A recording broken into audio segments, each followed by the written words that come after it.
ৰ'দটো দেখিছে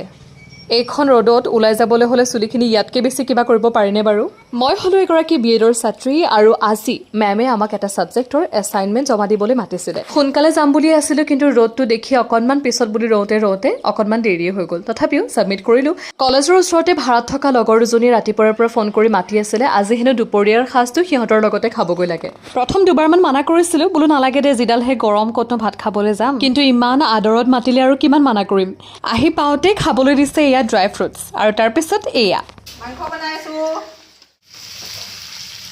গৰমটোৰ কাৰণে প্ৰথমে মাংস বুলি ইমান বেছি লোভ লগা নাছিল কিন্তু যেতিয়া ভজা মাংসৰ ৰংটো দেখিলোঁ একেবাৰে লোভৰ পানী পৰিব ধৰিলে নহয় গোটেই কেইজনেৰে গতিকে প্ৰথমতে দুপিচমান ভজা মাংস উলিয়াই খাই ল'লোঁ তাৰপিছত এতিয়া ভাতৰ যোগাৰ কেইবাবিধো আচাৰ মাংসৰ গ্ৰেভি বুটৰ দাইল বহুত কিবা কিবি আৰু এনেকৈ মিলি তিনিওজনীয়ে ঢেৰ কথা পাতি তৃপ্তিৰে ভাত সাজ খালোঁ আৰু তাৰপিছত ভাত খোৱাৰ ভাগৰটো মাৰি ময়ো আহিলোঁ ঘৰলৈ বুলি বাই